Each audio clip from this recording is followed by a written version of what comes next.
بسم الله الرحمن الرحيم إنا أنزلناه قرآنا عربيا لعلكم تعقلون نحن نقص عليك أحسن القصص بما أوحينا إليك هذا القرآن وإن كنت يضل به كثيرا ويهدي به كثيرا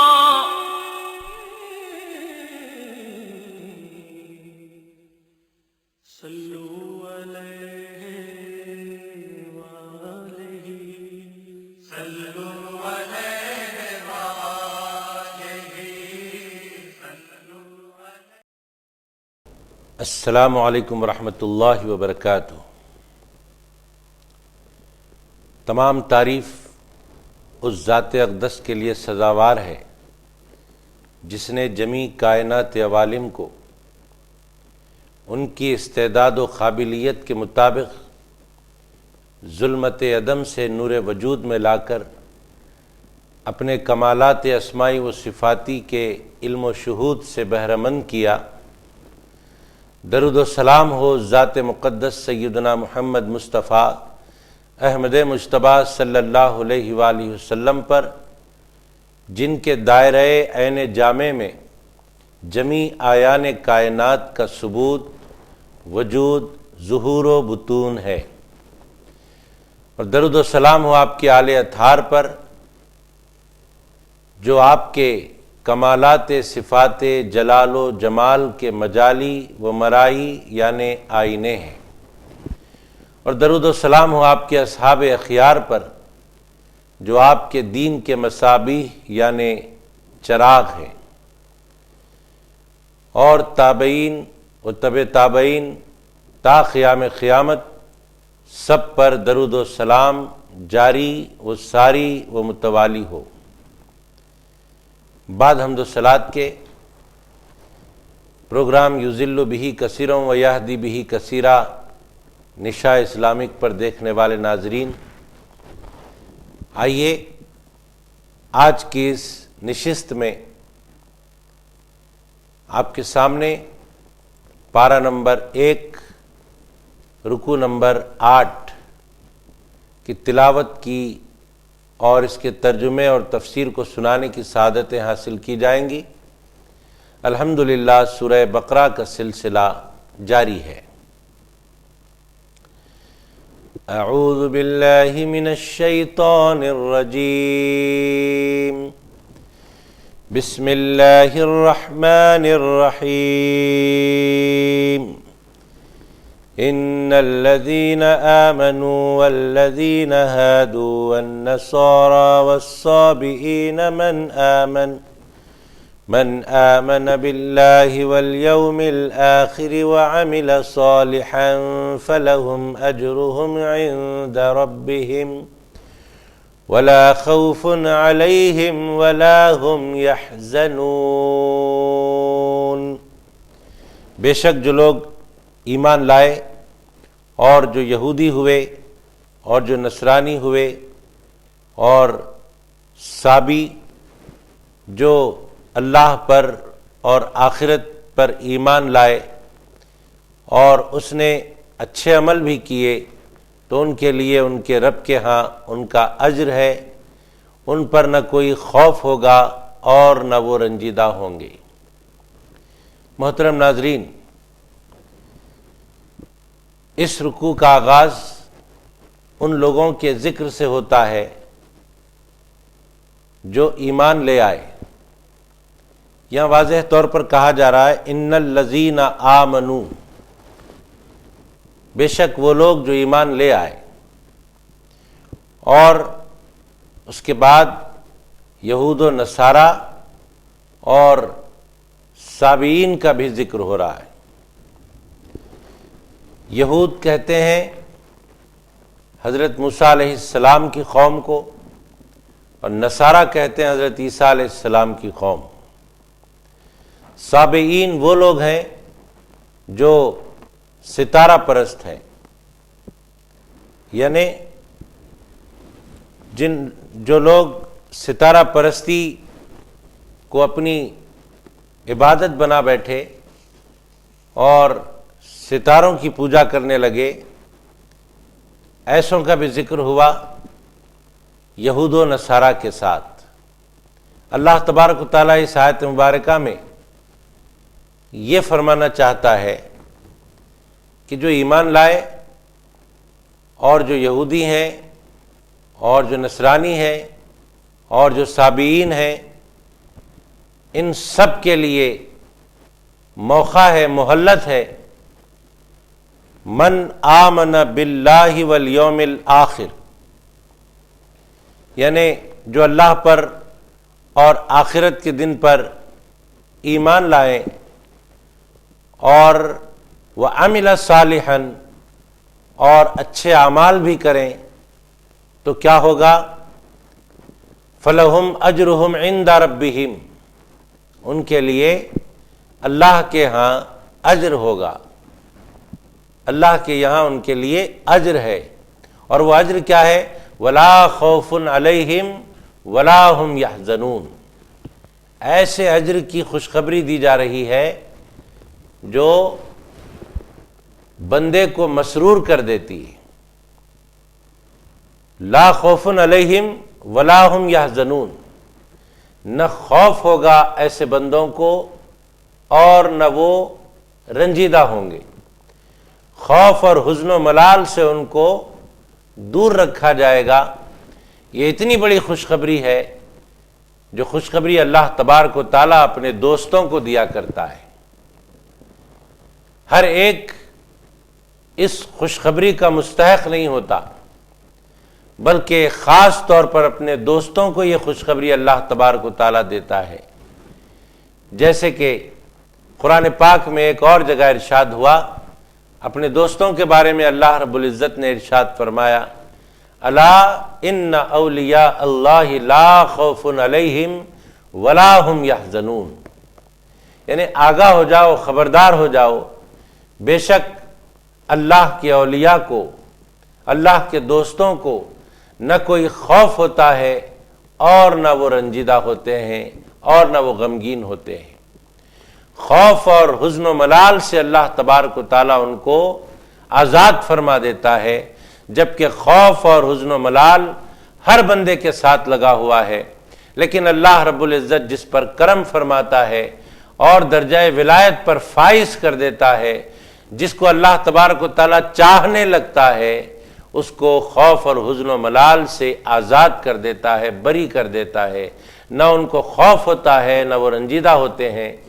ایسی بڑی خوشخبری اللہ تبارک و تعالیٰ نے ان لوگوں کو دینے کا وعدہ کیا جو یہودی ہیں، جو نصرانی ہیں، جو سابی ہیں، اور وہ لوگ بھی جو ایمان لے آئے ہیں۔ یہاں پر ایک بات قابل غور ہے، سوال یہ ہے کہ جو ایمان لے آئے ان کو یہود و نصارہ اور سابین کے ساتھ اللہ تبارک و تعالیٰ نے کیوں ذکر فرمایا جبکہ وہ ایمان لا چکے ہیں؟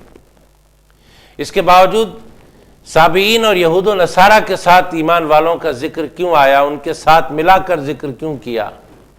تو یہاں پر فرمایا گیا، مفسرین کرام نے ارشاد فرمایا کہ یہاں ایمان والوں سے مراد پکے ایمان والے نہیں جو زبان سے بھی ایمان کا دعویٰ کرتے ہیں اور دلوں میں بھی ان کے ایمان کی دولت رہتی ہے، ایسے ایمان والے یہاں پر مراد نہیں ہیں، بلکہ یہاں پر وہ ایمان والے مراد ہیں جو صرف اپنی زبان سے کلمے کا اقرار کرتے ہیں، ایمان کا اقرار کرتے ہیں، لیکن دل سے انہوں نے تصدیق نہیں کی، دل میں ان کے نفاق بھرا ہوا ہے۔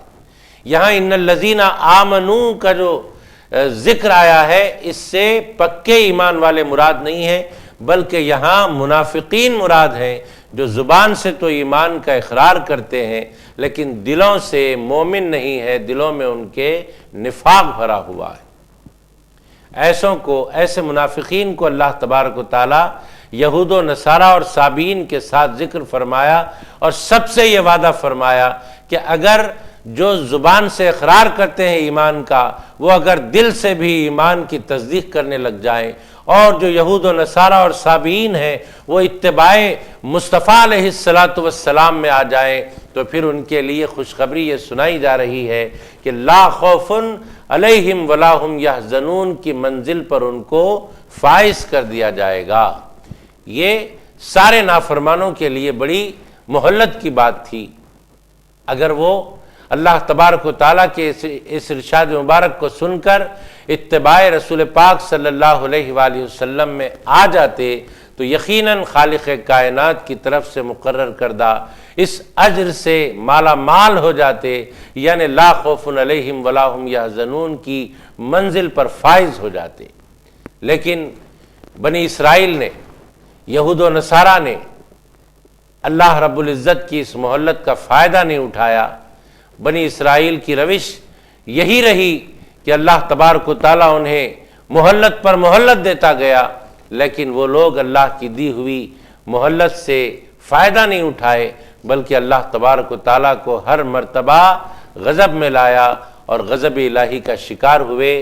کچھ تو مغضوب ہوئے اور کچھ ذالین ہوئے، اللہ تبارک و تعالیٰ کی دی ہوئی مہلت کا انہوں نے فائدہ نہیں اٹھایا۔ آئیے اس کے بعد والی آیت ہم پڑھنے کی سعادتیں حاصل کرتے ہیں اور دیکھتے ہیں کہ خالق کائنات بعد والی آیت میں کیا ارشاد فرماتا ہے۔ بسم اللہ الرحمن الرحیم وَإِذْ أَخَذْنَا مِيثَاقَكُمْ وَرَفَعْنَا فَوْقَكُمُ الطُّورَ خُذُوا مَا آتَيْنَاكُمْ بِقُوَّةٍ وَاذْكُرُوا مَا فِيهِ لَعَلَّكُمْ تَتَّقُونَ ثُمَّ تَوَلَّيْتُمْ مِنْ بَعْدِ ذَلِكَ فَلَوْلَا فَضْلُ اللَّهِ عَلَيْكُمْ وَرَحْمَتُهُ لَكُنْتُمْ مِنَ الْخَاسِرِينَ۔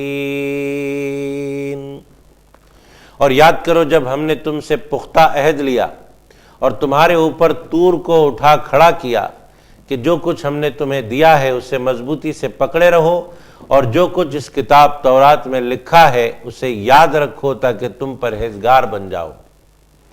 پھر اس عہد اور تنبیہ کے بعد بھی تم نے روگردانی کی، پس اگر تم پر اللہ کا فضل اور اس کی رحمت نہ ہوتی تو تم یقیناً تباہ ہو جاتے۔ محترم ناظرین، یہ دو آیات میں اللہ تبارک و تعالیٰ نے جو کچھ کے ارشاد فرمایا آپ نے ترجمہ سماعت کیا۔ اللہ تبارک و تعالیٰ ان آیات میں جو سلسلے وار پڑھنے اور سننے کی ہم سعادتیں حاصل کر رہے ہیں، اپنے احسانات و انعامات یاد دلا رہا ہے، یہ تو ہم سب جانتے ہیں۔ یہاں پر بھی ایسا ہی ایک احسان اپنا یاد دلاتا ہے پروردگار، اور وہ وقت یاد دلا رہا ہے جب کہ حضرت موسیٰ علیہ السلام کوہ طور سے وہ کتاب لے کر آئے جو اللہ رب العزت نے حضرت موسیٰ علیہ السلام پر نازل کیا، یعنی توریت لے کر آئے۔ جب توریت لے کر حضرت موسیٰ علیہ السلام آئے تو آنے کے بعد بنی اسرائیل نے توریت میں مشقت والے احکام دیکھے۔ جبکہ حضرت موسیٰ علیہ السلام جب کوہ طور تشریف لے جا رہے تھے، جاتے وقت میں بنی اسرائیل سے وعدہ تھا کہ میں اللہ تبارک و تعالیٰ کی کتاب توریت لانے جا رہا ہوں، الواح توریت لانے کے لیے میں کوہ طور جا رہا ہوں، جب میں وہ کتاب لے کر آؤں گا تو تم سب اس پر عمل پیرا ہو جاؤ گے، اس کے احکام کے مطابق تم زندگی گزارو گے۔ حضرت موسیٰ علیہ السلام سے تمام بنی اسرائیل کی قوم نے وعدہ کیا تھا، عہد کیا تھا، لیکن جب حضرت موسیٰ علیہ السلام کوہ طور سے الواح توریت لائے اور اللہ تبارک و تعالیٰ کی نازل کردہ کتاب توریت لا کر جب سنایا تو بنی اسرائیل نے دیکھا کہ اس میں بڑے مشقت والے احکام ہیں۔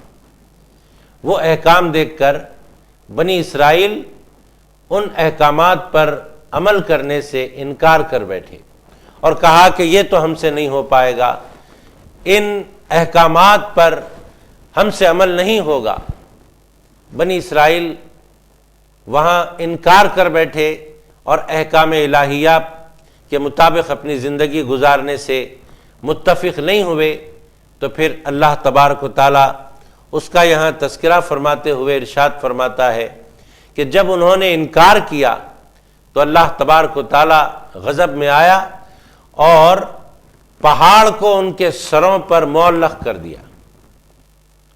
پہاڑ کو بنی اسرائیل کے ان منکرین کے سروں پر معلق کر دیا، اور معلق کرنے کے بعد شرط یہ رکھی کہ یہ پہاڑ اسی وقت ہٹے گا جب تم توریت کو مان جاؤ گے۔ اگر توریت کو تم نہیں مانو گے تو یہ پہاڑ تم پر گرا دیا جائے گا اور تم کچلے جا کر ختم ہو جاؤ گے۔ وہ وقت اللہ تبارک و تعالیٰ یاد دلا رہا ہے اور ارشاد فرما رہا ہے وَإِذْ أَخَذْنَا مِيثَاقَكُمْ وَرَفَعْنَا فَوْقَكُمُ الطُّورَ، اور یاد کرو جب ہم نے تم سے پختہ عہد لیا اور تمہارے اوپر طور کو اٹھا کھڑا کر دیا۔ خُذُوا مَا آتَيْنَاكُمْ بِقُوَّةٍ وَاذْكُرُوا مَا فِيهِ لَعَلَّكُمْ تَتَّقُونَ، کہ جو کچھ ہم نے تمہیں دیا ہے اسے مضبوطی سے پکڑے رہو، اور جو کچھ اس کتاب تورات میں لکھا ہے اسے یاد رکھو تاکہ تم پرہیزگار بن جاؤ۔ کوہ طور کو سروں پر ان کے معلق کر دیا پروردگار نے، منوانے کے لیے کہ یہ توریت اور اس کے احکام کے آگے تم سر تسلیم خم کر دو جیسا کہ تم نے عہد کیا تھا۔ پھر کیا ہوا؟ ثم تولیتم من بعد ذلک فلولا فضل اللہ علیکم ورحمتہ لکنتم من الخاسرین، پھر اس عہد و تنبیہ کے بعد بھی تم نے روگردانی کی، پس اگر تم پر اللہ کا فضل اور اس کی رحمت نہ ہوتی تو تم یقیناً تباہ ہو جاتے۔ یعنی اللہ تبارک و تعالیٰ اس مقام پر اپنے احسان کو یاد دلا رہا ہے اور ارشاد فرما رہا ہے کہ تم نے نہ مانا، تم نے احکام توریت پر عمل کرنے سے انکار کیا، اس کے باوجود بھی جو تم بچے ہوئے ہو وہ محض اللہ کے فضل کی وجہ سے بچے ہوئے ہو، اللہ کی رحمت کی وجہ سے بچے ہوئے ہو۔ تمہاری اس روگردانی کے باوجود تم پر فضل اور رحمت جو اللہ نے کیا ہے یہ اللہ کا احسان ہے، جسے اللہ تبارک و تعالیٰ یاد دلا رہا ہے تاکہ راہ راست پر بنی اسرائیل آ جائیں، پرہیزگار بن جائیں۔ کیا ہوا؟ جب پہاڑ کو ان کے سروں پر معلق کیا گیا تو وہ سجدے میں گرے اور انہوں نے توریت کے احکام کو ماننے کی بات کی، اور ان کے سجدہ کرنے کا طریقہ کار یہ بیان کیا گیا ہے تفاسیر میں۔ جب سجدہ کیا انہوں نے تو پوری پیشانی کو زمین پر نہیں ٹیکا، بلکہ تھوڑا سا اپنی پیشانی کو ایک طرف جھکا کر ایک طرف سے اٹھایا اور پہاڑ کو دیکھتے رہے، مارے خوف کے کہ کہیں وہ پہاڑ ہمارے اوپر نہ گر جائے۔ آج بھی یہودیوں کا یہی طریقہ ہے سجدہ کرنے کا، یہ اسی وقت سے چلا آ رہا ہے۔ محترم ناظرین، ان آیات میں اللہ تبارک و تعالیٰ اپنے احسانات یاد دلا رہا ہے۔ اب یہاں پر ایک بات قابل غور ہے، وہ بات یہ ہے کہ دین میں تو جبر نہیں ہے، دین میں جبر نہیں ہے کہ زبردستی کسی کو منوانا نہیں ہے، پیغام پیش کر دینا ہے، اور پیغام پیش کرنے کے بعد پیغام سننے والے کا کام ہے کہ وہ اسلام کے دین کے سچے پیغام کو قبول کرے، اللہ کے پیغام کے آگے سر تسلیم خم کرے۔ لیکن یہاں پہاڑ کو سروں پر معلق کیا گیا تو بظاہر یوں نظر آ رہا ہے کہ یہاں پر جبر کیا گیا ہے، لیکن یاد رکھیں یہاں پر انہیں منوانے کے لیے جبر نہیں کیا گیا۔ جبر کی تعریف یہ ہے کہ جبر جو ہوتا ہے وہ اختیار کو سلب کر دیتا ہے، یہ جبر کی تعریف ہے، اور یہاں یہ امر تشریعی ہے، یہاں پر اختیار کو سلب نہیں کیا گیا بلکہ بنی اسرائیل کو منوانے کے لیے پہاڑ کو سروں پر معلق کر دیا گیا۔ جیسے کہ کفار سے جنگ کا حکم ہوتا ہے کہ کفار سے جنگ کرو، تو کفار سے جنگ کرنے کا مقصد کیا ہوتا ہے؟ کفار سے جنگ کرنے کا مقصد یہ ہوتا ہے کہ فساد کا خاتمہ ہو جائے، کفار سے جنگ کرنے کا مقصد یہ ہوتا ہے کہ کفر ختم ہو جائے. کفر کے خاتمے کے لیے کفار سے جنگ کا حکم ہے، فساد کے خاتمے کے لیے کفار سے جنگ کا حکم ہے. اب جنگ کا اگر حکم ہو رہا ہے تو اس کا مطلب یہ نہیں کہ کافروں پر جبر کیا جائے. کافروں پر جبر کے لیے جنگ کا حکم نہیں ہوتا، بلکہ کافروں سے جنگ کا جب حکم ہوتا ہے تو جبر کے لیے نہیں ہوتا، فساد کے خاتمے کے لیے ہوتا ہے، کفر کو ختم کرنے کے لیے ہوتا ہے. اس بات کو بغور سمجھنا ہے. محترم ناظرین، اسلام یہی چاہتا ہے کہ کافر نہ مٹے بلکہ کفر مٹے، فسادی نہ مٹے بلکہ فساد مٹ جائے. اس کی بہترین مثال سیدنا علی مرتضیٰ رضی اللہ تعالی عنہ کی وہ مثال ہے جو بڑی مشہور و معروف مثال ہے. ایک جنگ کا موقع تھا اور ایک کافر حضرت سیدنا علی مرتضیٰ رضی اللہ تعالی عنہ کے تلوار کی زد میں آ گیا، آپ کے قبضے میں آ گیا.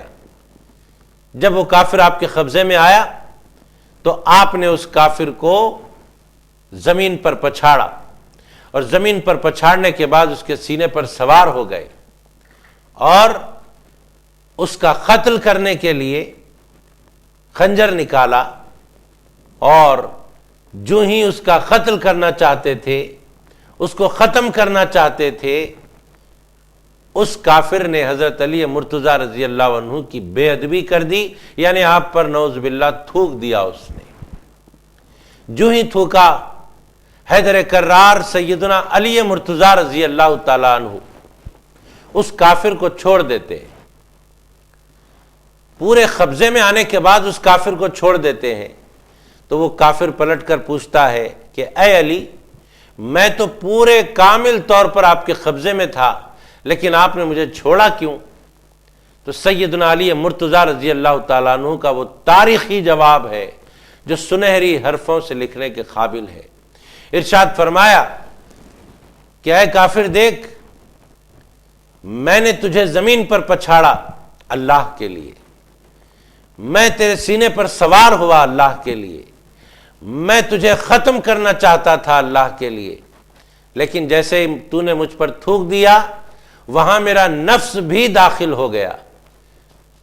اگر میں تجھے قتل کرتا تو جہاں اللہ کے لیے میں تجھے قتل کر رہا تھا، وہیں میرے نفس کی بھی وہاں شرکت ہوتی، میں اپنے نفس کے لیے بھی تجھے قتل کرنے والا ہو جاتا.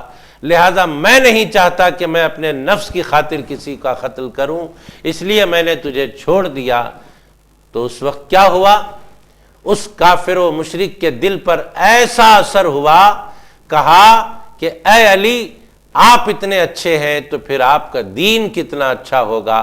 آئیے اپنا دست مبارک دراز کیجئے، بڑھائیے اور مجھے داخل اسلام کر لیجئے.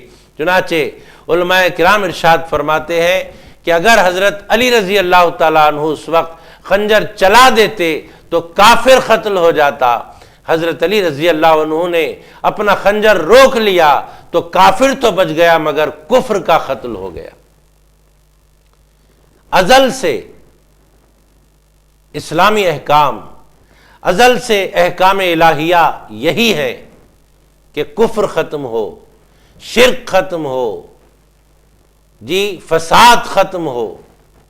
کبھی بھی اسلام اور اہل اسلام نے کافر کو ختم کرنا نہیں چاہا، بلکہ کافر کے اندر جو کفر ہے اسے ختم کرنا چاہا، جس کی بہترین مثال سیدنا علی مرتضیٰ رضی اللہ تعالیٰ عنہ کی ہے جو ابھی آپ کے سامنے پیش کی گئی.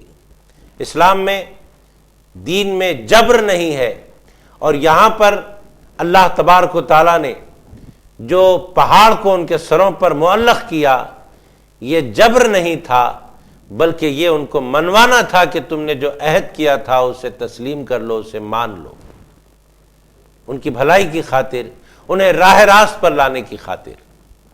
آئیے محترم ناظرین، اس کے بعد والی آیت مبارکہ کا ہم تلاوت کے ذریعے فیض حاصل کریں گے. اس آیت مبارکہ سے بسم اللہ الرحمن الرحیم وَلَقَدْ عَلِمْتُمُ الَّذِينَ اعْتَدَوْا مِنْكُمْ فِي السَّبْتِ فَقُلْنَا لَهُمْ كُونُوا قِرَدَةً خَاسِئِينَ فَجَعَلْنَاهَا نَكَالًا لِمَا بَيْنَ يَدَيْهَا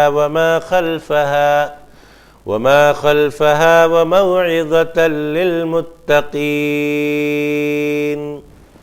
اور اے یہود، تم یقیناً ان لوگوں سے خوب واقف ہو جنہوں نے تم میں سے ہفتے کے دن کے احکام کے بارے میں سرکشی کی تھی، تو ہم نے ان سے فرمایا کہ تم دھتکارے ہوئے بندر بن جاؤ۔ پس ہم نے اس واقعے کو اس زمانے کے اس کے بعد والے لوگوں کے لیے باعث عبرت اور پرہیزگاروں کے لیے موجب نصیحت بنا دیا۔ محترم ناظرین، ان دو آیات میں جو تذکرہ آیا ہے حضرت موسیٰ علیہ السلام کے اور آپ کی قوم کے تذکرے کے ساتھ ساتھ درمیان میں حضرت داؤد علیہ السلام اور ان کی قوم کے بارے میں تذکرہ آیا ہے۔ حضرت داؤد علیہ السلام کا تذکرہ ان دو آیات میں ہے، ان کی قوم کا، اور اس سے پہلے والی آیات میں حضرت موسیٰ علیہ السلام کی قوم کا ذکر ہے، اور ان دو آیتوں کے بعد والی آیات میں بھی حضرت موسیٰ علیہ السلام اور ان کی قوم بنی اسرائیل کا ذکر آیا ہے۔ یہاں ان دو آیات میں حضرت داؤد علیہ السلام کا ذکر ہے جو ان کی قوم نے سرکشی کی تھی۔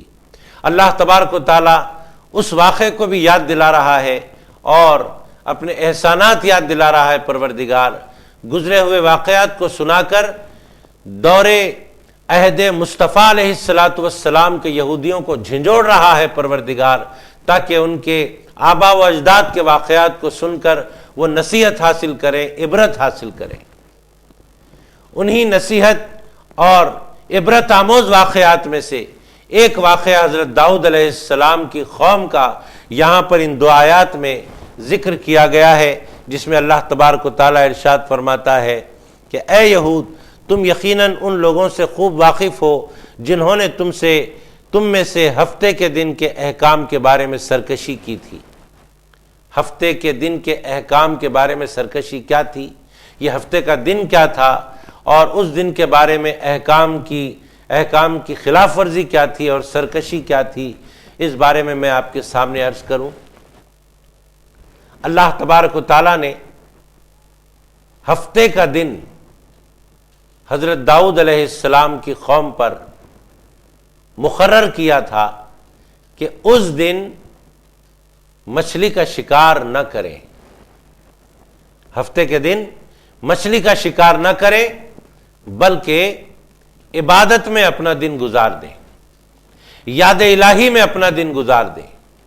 یہ دراصل اللہ تبارک و تعالیٰ کی آزمائش تھی حضرت داؤد علیہ السلام کی قوم کے ساتھ۔ اللہ تبارک و تعالیٰ اس قوم کو آزمانا چاہتا تھا کہ یہ مچھلیوں کی شکار کی طرف راغب ہوتے ہیں یا پھر میری عبادت، میری بندگی اور میری یاد منانے کی طرف راغب ہوتے ہیں، مائل ہوتے ہیں۔ اللہ تبارک و تعالیٰ یہ دیکھنا چاہتا تھا، اور دراصل دیکھنا کیا چاہتا تھا اللہ کو تو سبھی معلوم تھا۔ اللہ تبارک و تعالیٰ دنیا کو بتانا چاہتا تھا کہ یہ اس امتحان اور آزمائش میں پورے اترتے ہیں کہ نہیں اترتے۔ خالق کائنات ان کو آزمائش میں ڈال کر دنیا کو بتانا چاہتا تھا کہ دیکھو یہ ترجیح کس کو دیتے ہیں، میری یاد اور میری بندگی کو ترجیح دیتے ہیں یا پھر مچھلی کے شکار کو ترجیح دے کر دنیا کو مقدم کرتے ہیں۔ اللہ تبارک و تعالیٰ ہفتے کے دن کو ان کے لیے آزمائش کا دن بنایا، ادھر تو عبادت و اطاعت اور بندگی کا حکم دیا، اور ادھر ہفتے کا دن آتے ہی دریا کے سطح پر، دریا کے کنارے اتنی مچھلیوں کو اللہ تبارک و تعالیٰ لا لیا کرتا تھا، اتنی مچھلیوں کو دکھایا کرتا تھا کہ جدھر دیکھو کنارے پر، سطح دریا پر مچھلیاں ہی مچھلیاں نظر آتی تھی، پانی نظر نہیں آتا تھا، بس مچھلیاں ہی مچھلیاں نظر آتی تھی۔ ایسے وقت میں جب کہ انہیں بندگی اور یاد الہی کا حکم دیا گیا تھا، ادھر مچھلیاں، ایسے وقت میں حضرت داؤد علیہ السلام کا طرز عمل یہ تھا جس طرز عمل کو عہد مصطفیٰ علیہ السلام کے یہود سے مخاطب ہو کر اللہ تبارک و تعالی فرما رہا ہے۔ یہ فرما رہا ہے کہ اے یہود، ذرا تم غور کرو اور تم جانتے ہو ان لوگوں کو جنہوں نے ہفتے کے دن کے بارے میں سرکشی کی۔ تو جب اللہ تعالیٰ نے ان کو آزمایا تو وہ کیا کیا کرتے تھے؟ وہ کیا یہ کرتے تھے کہ ہفتے سے ایک دن قبل یعنی جمعہ کے دن دریا کے کنارے چند گڑھے کھود دیا کرتے تھے اور دریا سے ان گڑھوں کا نالیوں کے ذریعے تعلق پیدا کرتے تھے۔ ہفتے کے روز جب مچھلیاں بہت آ جایا کرتی تو ہفتے کے روز وہ مچھلیاں دریا سے ان نالیوں کے ذریعے آ کر گڑھوں میں پھنس جایا کرتی تھی، گڑھوں میں رک جایا کرتی تھی، اور یہ داؤد علیہ السلام کی قوم کے سرکش لوگ اتوار کے روز، ہفتے کا دن گزر جانے کے بعد اتوار کے روز ان گڑھوں میں سے پھنسی ہوئی رکی ہوئی مچھلیاں لے لیتے اور ان کو فروخت کر کے اپنی دنیا کماتے۔ یہ وہ ایسی سرکشی اور ایسی گھنونی حرکت انہوں نے کی، اللہ تبارک و تعالیٰ ان کی اس حرکت پر غضبناک ہوا۔ اللہ تبارک و تعالیٰ غضب میں آیا ان پر کہ یہ سرکشی اور حد سے تجاوز کرنے والے لوگ ہیں۔ آزمائش میں وہ پورے نہیں اترے۔ جب آزمائش میں وہ پورے نہیں اترے تو ہوا یہ کہ اللہ تبارک و تعالیٰ ان کو عذاب میں مبتلا کیا۔ اللہ تبارک و تعالیٰ نے ان کو عذاب میں مبتلا کیا۔ وہ کہاں کے رہنے والے لوگ تھے؟ وہ مقام ایلا کے رہنے والے لوگ تھے۔ مقام ایلا کہاں پر ہے؟ شام اور مدینے کے درمیان دریائے خلزم کے کنارے پر یہ لوگ آباد تھے، وہاں کے یہ لوگ تھے، اور ان کو آزمایا گیا اور وہ آزمائش میں پورے نہیں اترے۔ ان میں تین قسم کے لوگ تھے۔ ایک وہ لوگ تھے جو شکار کر کے اللہ کو غضب میں لے آئے، اور کچھ وہ لوگ تھے جو ان شکار کرنے والوں کو روکا کرتے تھے احکام الہی کے نافرمانی سے۔ یعنی اس میں کچھ لوگ ایسے بھی تھے جو نافرمانی کرنے والوں کو نافرمانی سے روکا کرتے تھے، اللہ کا خوف اپنے دلوں میں رکھا کرتے تھے۔ ایسا بھی ایک گروہ تھا اس میں۔ ایک گروہ تو ایسا تھا جو نافرمانی اور سرکشی میں مبتلا تھا، اور ایک گروہ ایسا تھا جو ان کو سرکشی سے باز آنے کے لیے پورے شدت کے ساتھ ان کو راہ راست کی طرف بلاتا تھا، احکام الہیہ پر عمل پیرا ہونے کی دعوت دیتا تھا، اللہ کے احکام کی نافرمانی سے روکا کرتا تھا۔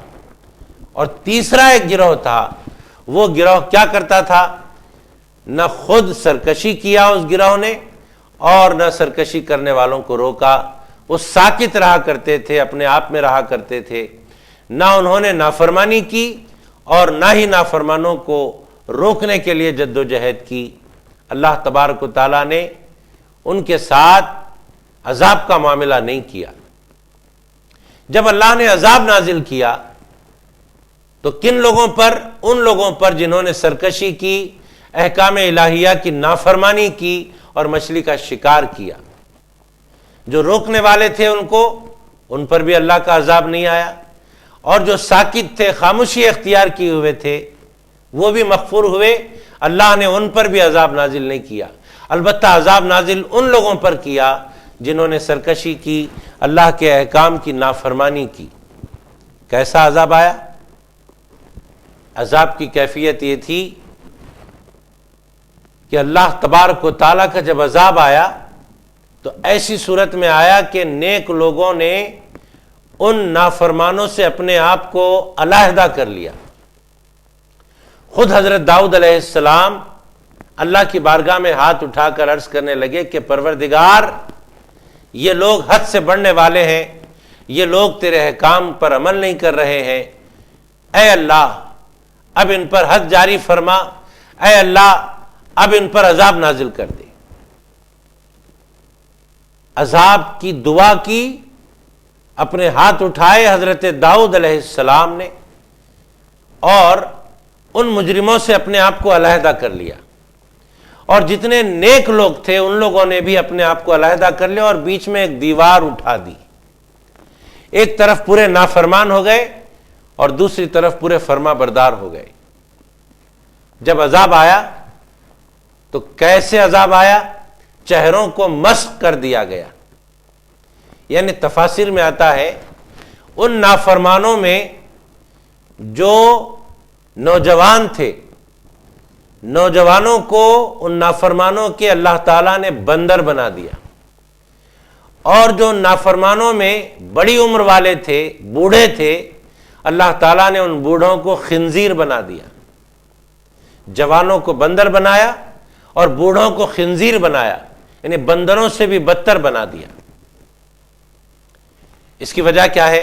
اس کی وجہ یہ ہے کہ جوانوں کو بوڑھے روک سکتے تھے نافرمانی سے، اللہ نے ان کو بڑی عمر دیا، بڑا تجربہ دیا، جوانوں کو روک سکتے تھے، انہوں نے نہ روکا بھی نہیں اور خود بھی نافرمانی کی، تو وہ بڑے گناہگار ہوئے، اس لیے ان کو خنزیر بنا دیا اللہ نے، اور جوانوں کو بندر بنا دیا۔ قردۃ خاسئین فرمایا گیا، لہم کونوا قردۃ خاسئین، بندر بنا دیے گئے۔ لیکن یہاں پر ایک بات میں آپ کے سامنے عرض کروں، آج جو ہم بندروں کو دیکھا کرتے ہیں، کوئی یہ نہ سمجھے کہ یہ بندر انہی کی نسل سے ہے، کوئی یہ نہ سمجھے کہ یہ جو بندر ہم آج کل دیکھ رہے ہیں انہی بندروں کی نسل سے ہے جو آج دکھائی دے رہے ہیں۔ ایسا نہیں ہے۔ اللہ تبارک و تعالیٰ کا قانون اور اللہ کی سنت یہ رہی کہ جس قوم پر بھی اللہ تبارک و تعالیٰ نے عذاب نازل کیا، وہ قوم 3 دن کے اندر اندر ہلاک ہو گئی۔ یہاں پر بھی ایسے ہی ہوا۔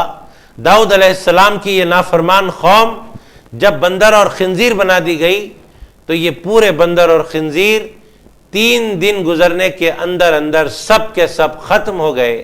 آج جو ہم بندروں کی نسل دیکھ رہے ہیں، وہ نسل یہ عذاب آنے سے پہلے بھی تھی، اور انہی قدیم بندروں کی نسل جو ہے آج ہم دیکھ رہے ہیں۔ یہ عذاب الہی سے جو بندر بنے ان کی نسلیں آج نہیں ہیں، بلکہ 3 دن کے اندر وہ سارے بندر ختم ہو گئے، سارے خنزیر ختم ہو گئے۔ یہ بات معلومات میں رکھیں، معلومات میں رکھنے والی بات ہے۔ عرض کرنے کا مطلب یہ ہے کہ اللہ تبارک و تعالیٰ نے عذاب نازل کیا، چہروں کو مسخ کر دیا، بندر بنا دیا، خنزیر بنا دیا، اور 3 دن کے اندر سب کو ختم کر دیا۔ آئیے محترم ناظرین، ہم اور آپ اپنے قسمت پر ناز کرتے ہیں کہ اللہ تبارک و تعالیٰ نے ہمیں خاتم النبیین، رحمت للعالمین، مراد المشتاقین سیدنا محمد مصطفیٰ احمد مجتبیٰ صلی اللہ علیہ وآلہ وسلم کی امت میں پیدا فرمایا ہے۔ ہمارے سرکار علیہ الصلاۃ والسلام رحمت للعالمین بن کر تشریف لائے۔ آپ قرآن پاک پڑھیں، آپ کو دیگر سابقہ پیغمبروں کی امتوں پر عذابوں کے نزول کے واقعات پڑھنے میں آئیں گے کہ کسی قوم نے نافرمانی کی، مسخ کر دیے گئے چہرے، جیسے کہ ابھی آپ نے سنا۔ کوئی قوم نافرمان ہوئی، آسمان سے آگ برسا دی گئی۔ کوئی قوم نافرمان ہوئی، آسمان سے پتھر برسا دیے گئے۔ کوئی قوم، کسی پیغمبر کی قوم نافرمان ہوئی، غرق کر دیا گیا انہیں پانی میں۔ محترم ناظرین، یہاں امت محمدیہ علیہ الصلاۃ والسلام گناہگار کیا نہیں ہے؟ آج بھی گناہ ہوتے، اور عہد مصطفیٰ علیہ الصلاۃ والسلام کے ظاہری دور میں، سرور کون و مکان صلی اللہ علیہ وآلہ وسلم کے دور ظاہری میں بھی گناہ ہوا کرتے تھے، آیات الہیہ کا انکار ہوا کرتا تھا۔ آج بھی اللہ کی نافرمانی ہوتی ہے، آج بھی اللہ کے احکام کی نافرمانی ہوتی ہے، سرکشیاں آج بھی جاری ہیں۔ لیکن بتاؤ کیا دور ظاہری میں کوئی عذاب آیا؟ بتاؤ کیا آج کوئی عذاب آتا ہے اجتماعی کہ عذاب آنے سے ساری قوم ختم ہو جاتی ہے، پوری دنیا تہس نہس ہو جاتی ہے؟ ایسا ہرگز نہیں ہوتا۔ جب آیات الہیہ کا انکار ہوا عہد مصطفیٰ علیہ السلام میں، اللہ کے طرف سے نازل کی جانے والی قرآن پاک کو کلام الہی ماننے سے انکار کیا گیا، تو ایسے وقت میں خود منکرین نے کہا تھا کہ اے محمد صلی اللہ علیہ وآلہ وسلم، اگر ہمارا کہنا، ہمارا انکار کرنا غلط ہے، اگر یہ قرآن کلام الہی ہے تو ہم انکار کرتے ہیں کہ یہ کلام الہی نہیں ہے، کلام الہی ہونے سے ہم منکر ہیں، انکار کرتے ہیں، تو اگر یہ واقعی کلام الہی ہے تو ہم منکرین ہیں، ہم پر عذاب آنا چاہیے۔ جب منکرین نے اس قسم کی بات کی تو اللہ تبارک و تعالی اپنے محبوب پاک کی صورت دیکھ کر ارشاد فرماتا ہے وَمَا كَانَ اللَّهُ لِيُعَذِّبَهُمْ وَأَنْتَ فِيهِمْ۔ اپنے محبوب سے مخاطب ہو کر اللہ تبارک و تعالی فرماتا ہے کہ اے محبوب صلی اللہ علیہ وآلہ وسلم، یہ میرے عذاب کو دعوت دے رہے ہیں لیکن میں عذاب نازل کرنے والا نہیں، اس لیے کہ میرے عذاب نازل نہ کرنے کی وجہ یہ ہے کہ اے محبوب علیہ السلام آپ ان کے درمیان موجود ہو، آپ کے ہوتے ہوئے میں عذاب نازل نہیں کرتا، یہ میرا کام نہیں کہ آپ کے ہوتے ہوئے عذاب نازل کیا جائے۔ اے حبیب صلی اللہ علیہ وآلہ وسلم، ان سرکشوں پر عذاب نازل نہ ہونے کی وجہ صرف اور صرف آپ کا وجود گرامی ہے، آپ کے وجود کی برکت کی وجہ سے یہ سرکش میرے عذاب سے بچ رہے ہیں۔ گویا اللہ تبارک و تعالی یہ بتانا چاہتا ہے کہ آج بھی سرکشی ہو رہی ہے، آج بھی نافرمانی ہو رہی ہے، لیکن کل کے سرکش ہلاک ہو جایا کرتے تھے، اس لیے کہ وہاں کہیں موسیٰ تھے تو کہیں داؤد تھے، کہیں شعیب تھے تو کہیں نوح تھے، لیکن یہاں نوح اور شعیب نہیں ہے، یہاں داؤد اور موسیٰ نہیں ہے، یہاں تو مصطفیٰ جان رحمت صلی اللہ علیہ وآلہ وسلم کا وہ نورانی چہرہ ہے جس نورانی چہرے کو دیکھ کر اللہ تبارک و تعالیٰ اپنا عذاب روک لیتا ہے، اور اس لیے روک لیتا ہے کہ ہر پیغمبر جب قوم کی سرکشی دیکھتے ہیں تو عذاب الہی کے لیے اپنے ہاتھ اٹھاتے ہیں، لیکن یہاں سرکار علیہ السلام اپنی قوم کی سرکشی دیکھ کر ہاتھ نہیں اٹھاتے عذاب الہی کے لیے، عذاب الہی کو دعوت نہیں دیتے، بلکہ عذاب الہی کو روکے رہتے ہیں۔ اس لیے روکے رہتے ہیں کہ آقا علیہ السلام نے طائف کے میدان پر اپنے اندر کی بات باہر ظاہر فرما دی تھی، اور پہاڑوں کے فرشتے سے فرمایا تھا کہ اے پہاڑوں کے فرشتے، تو مجھے تکلیف دینے والوں پر اب پہاڑ کو نازل کرنے اور پہاڑ سے کچل دینے کی بات کر رہا ہے، لیکن میری بات سن، میری بات یہ ہے کہ یہ اگر ایمان نہیں لائے ہیں تو کیا ہوا، ان کی نسلوں سے مجھے امید ہے کہ وہ ایمان لائیں گی، میں رحمت للعالمین بنا کر بھیجا گیا ہوں۔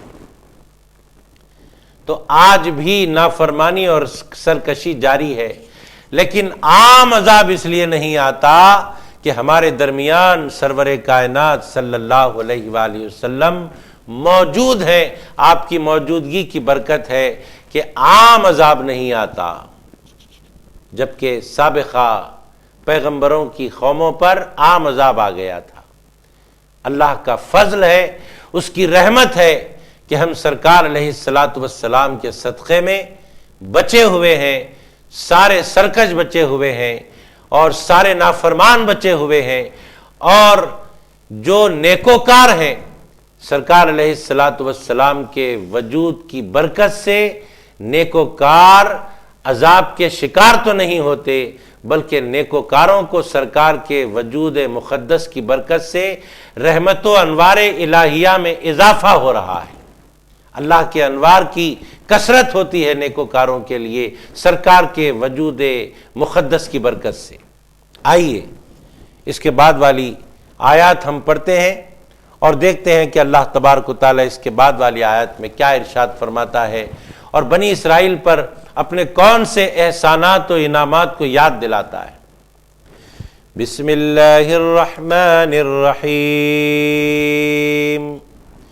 وَإِذْ قَالَ مُوسَى لِقَوْمِهِ إِنَّ اللَّهَ يَأْمُرُكُمْ أَن تَذْبَحُوا بَقَرَةً قَالُوا أَتَتَّخِذُنَا هُزُوًا قَالَ أَعُوذُ بِاللَّهِ أَنْ أَكُونَ مِنَ الْجَاهِلِينَ قَالُوا ادْعُ لَنَا رَبَّكَ يُبَيِّن لَّنَا مَا هِيَ قَالَ إِنَّهُ يَقُولُ إِنَّهَا بَقَرَةٌ لَّا فَارِضٌ وَلَا بِكْرٌ عوان بين ذلك فافعلوا ما تؤمرون قالوا ادع لنا ربك يبين لنا ما لونها قال إنه يقول إنها بقرة صفراء فاقع لونها تسر الناظرين قالوا ادع لنا ربك يبين لنا ما هي إن البقرة شابه علينا وإنا إن شاء الله لمهتدون قال إنه يقول إنها بقرة لا ذلول تثير الأرض ولا تسقي الحرث مسلمة لا شية فيها قالوا الآن جئت بالحق فذبحوها وما كادوا يفعلون۔ اور وہ واقعہ بھی یاد کرو جب موسیٰ نے اپنی قوم سے فرمایا کہ بے شک اللہ تمہیں حکم دیتا ہے کہ ایک گائے ذبح کرو، تو وہ بولے کیا آپ ہمیں مسخرہ بناتے ہیں؟ موسیٰ نے فرمایا اللہ کی پناہ مانگتا ہوں کہ میں جاہلوں میں سے ہو جاؤں۔ تب انہوں نے کہا آپ ہمارے لیے اپنے رب سے دعا کریں کہ وہ ہم پر واضح کر دے کہ وہ گائے کیسی ہو۔ موسیٰ نے کہا بے شک وہ فرماتا ہے کہ وہ گائے نہ تو بوڑھی ہو اور نہ بالکل کم عمر بلکہ درمیانی عمر کی ہو، پس اب تعمیل کرو جس کا تمہیں حکم دیا گیا ہے۔ وہ بولے اپنے رب سے ہمارے حق میں دعا کریں، وہ ہمارے لیے واضح کر دے کہ اس کا رنگ کیسا ہو۔ موسیٰ نے کہا وہ فرماتا ہے کہ وہ گائے زرد رنگ کی ہو، اس کی رنگت خوب گہری ہو، ایسی جاذب نظر ہو کہ دیکھنے والوں کو بہت بھلی لگے، مسرور کرے۔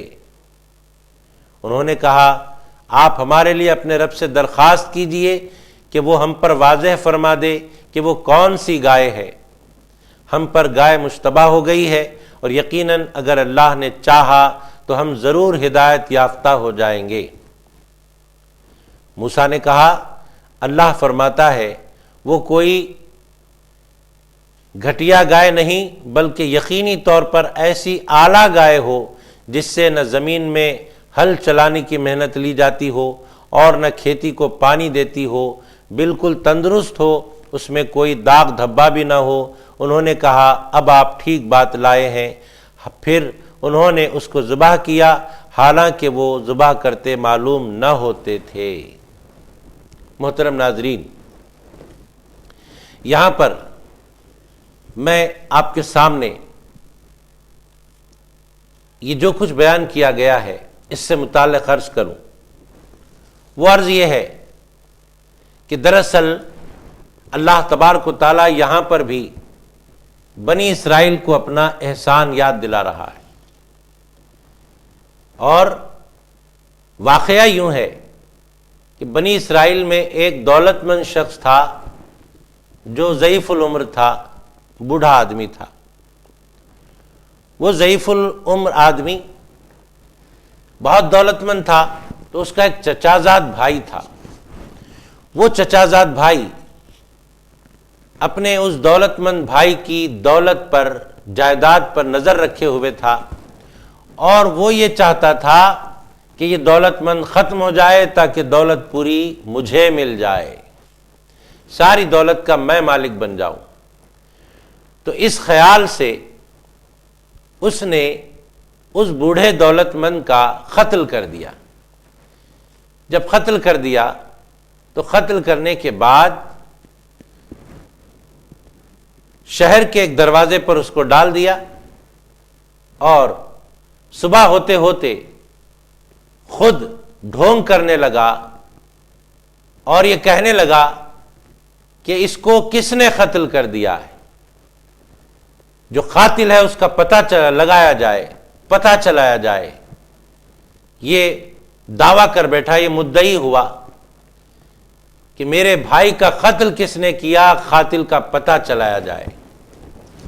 اس وقت قاتل تک پہنچنے کے لیے بنی اسرائیل کے ان لوگوں نے حضرت موسیٰ علیہ السلام سے کہا جو قاتل کو ڈھونڈنا چاہتے تھے، دراصل انہوں نے خود قتل کیا تھا اور ڈھونڈ کر رہے تھے قاتل کو ڈھونڈنے کا۔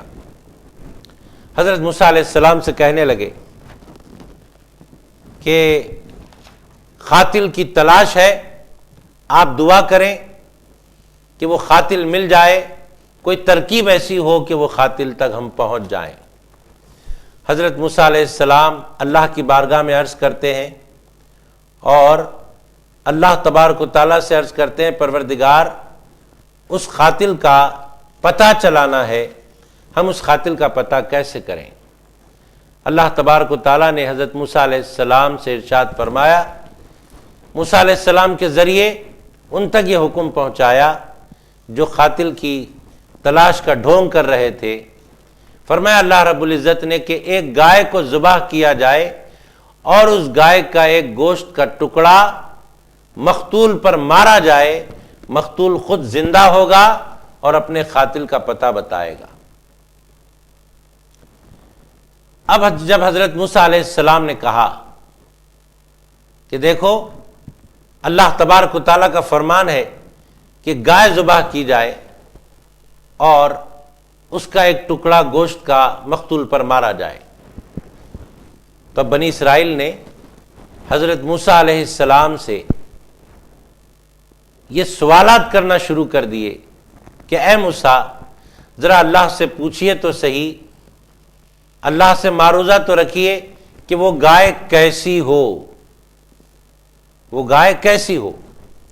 حالانکہ جیسے ہی حکم ہوا کہ گائے ذبح کرو، اگر وہ گائے ذبح کر دیتے تو بات ختم ہو جاتی، لیکن انہوں نے بار بار اس گائے کے متعلق بہت سارے سوالات کیے، بہت ساری کھوج کی ان لوگوں نے، کہا کہ وہ گائے کیسی ہونا چاہیے۔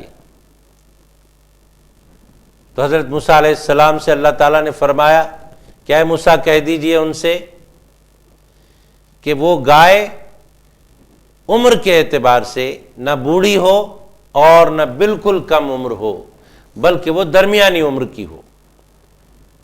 بنی اسرائیل کو چاہیے تھا کہ اس بات پر اکتفا کرتے، لیکن انہوں نے پھر کھوج کی اور کہا کہ ٹھیک ہے، اس کی عمر کے بارے میں تو ہم کو معلوم ہو گیا، اب یہ بتائیے کہ اس کا رنگ کیسا ہونا چاہیے، اس کا رنگ کیسا ہونا چاہیے۔ رنگ کے بارے میں جب پوچھا گیا تو پھر حکم خداوندی آیا کہ اس کا رنگ زرد ہونا چاہیے، یعنی پیلا رنگ ہونا چاہیے، زرد رنگ، جو گہرا زرد رنگ ہو اور دیکھنے والوں کو مسرور کر دے، دیکھنے والوں کو اچھا معلوم ہو۔ یہاں پر بھی اکتفا نہیں کیا بنی اسرائیل نے، کہا، پھر سوال کیا اور کہا کہ اور پوچھئے اس گائے کے بارے میں کہ وہ گائے کیسی ہونا چاہیے۔ تو حضرت موسیٰ علیہ السلام سے اللہ تبارک و تعالیٰ نے فرمایا کہ اے موسیٰ ان لوگوں سے کہہ دو کہ وہ گائے بے عیب ہونا چاہیے اور اعلیٰ قسم کی ہونا چاہیے، اور وہ گائے کی کیفیت یہ ہونا چاہیے کہ وہ کھیتی باڑی کا کام کرنے والی نہ ہو، بلکہ وہ صرف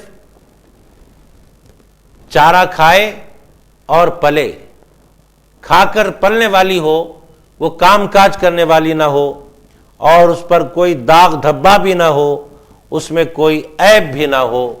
یہ سارے شرائط بنی اسرائیل نے سوالات کی کثرت کی وجہ سے اپنے اوپر ڈال لیے، یہ ساری پابندیاں ان کے کثرت سوال کی وجہ سے ہوئی۔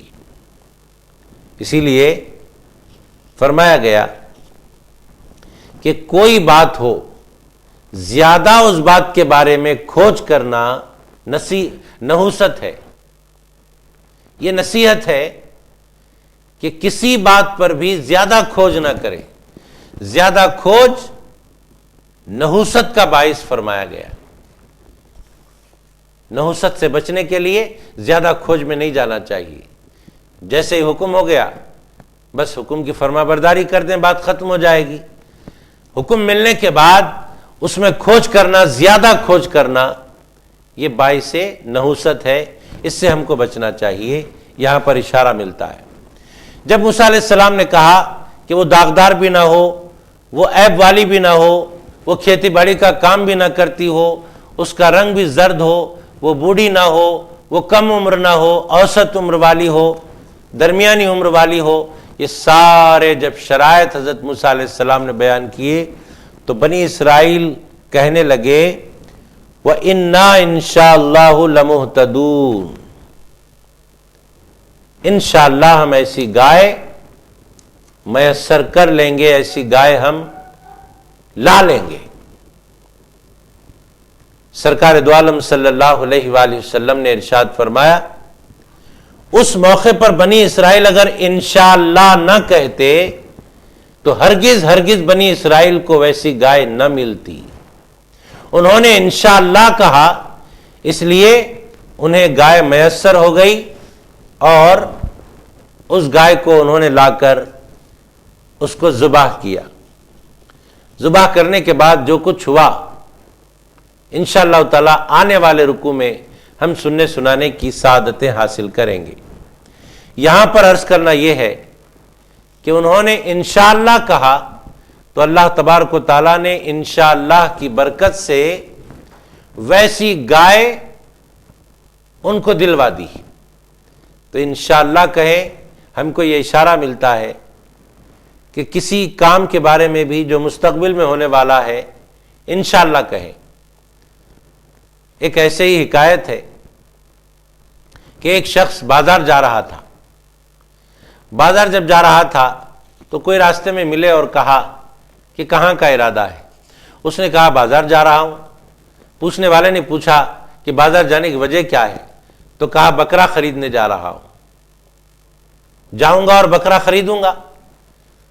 تو راستے میں ملنے والے نے کہا کہ بھائی آپ مستقبل کی بات کر رہے ہیں، انشاءاللہ کہیے، انشاءاللہ میں بکرا خریدوں گا.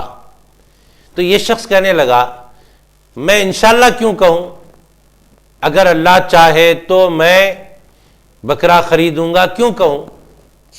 اس واسطے کہ میرے جیب میں پیسہ ہے اور بازار میں بکرا ہے، میں جاؤں گا اور اپنا پیسہ دے کر بکرا خرید لوں گا. اس میں انشاءاللہ بولنے کی وجہ کیا ہے؟ کیا ضروری ہے؟ اس کے بعد وہ شخص چلا گیا بغیر انشاءاللہ کہے، اور جب گیا اور بازار میں بکرا پسند کر کے بکرے کے دام کو مقرر کیا، اور اس کے بعد جب پیسے دینے کے لیے، رقم دینے کے لیے اپنا ہاتھ جیب میں ڈالا تو کیا دیکھتا ہے کہ اس کا جیب کسی نے راستے میں کاٹ لیا. کسی سارق نے، کسی چور نے اس کے جیب کو راستے میں کاٹ لیا ہے. نہ صرف پیسہ بلکہ جیب خود غائب ہو گیا ہے. اس وقت اس کو بات سمجھ میں آئی کہ میں انشاءاللہ اگر کہتا تو یہ بکرا خرید پاتا.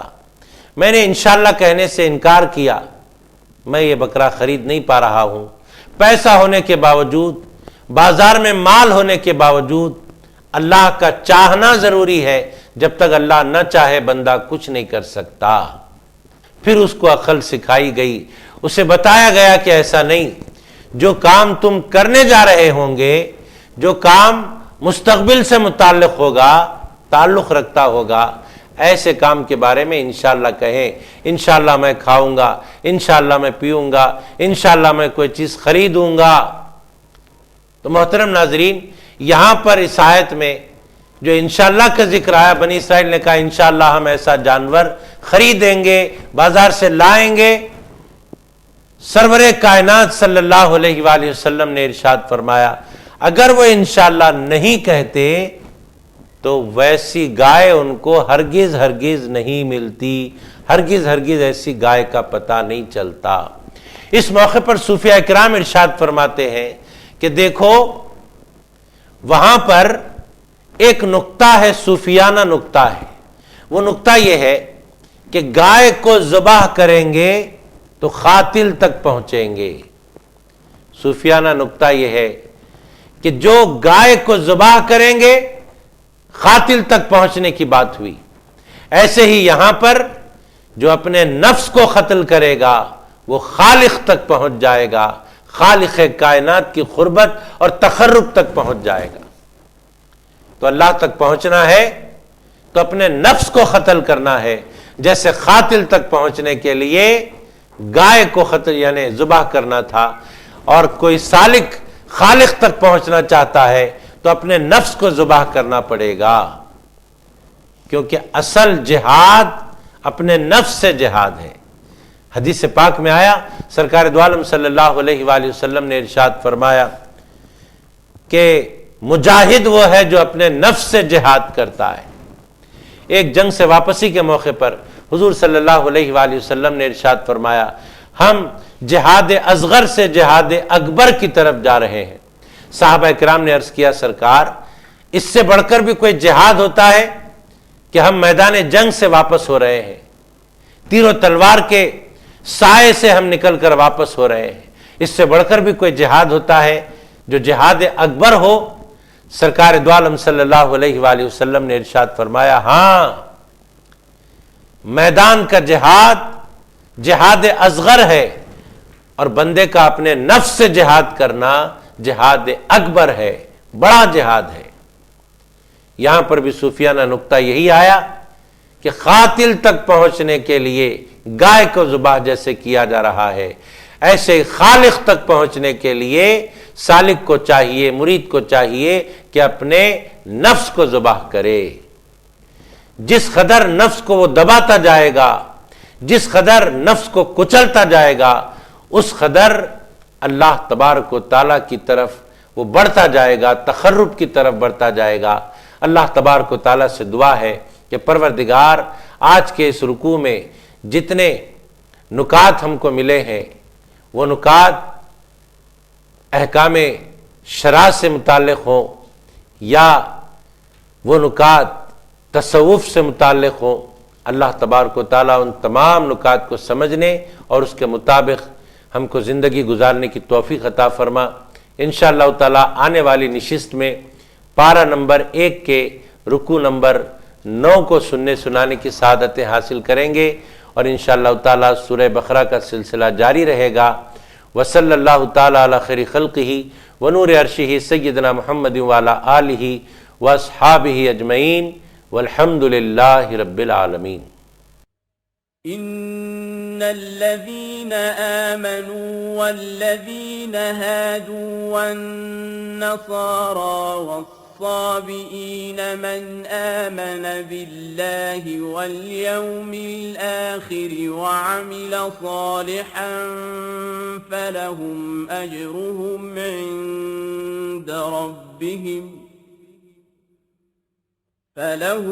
أجرهم عند ربهم ولا خوف عليهم ولا هم يحزنون.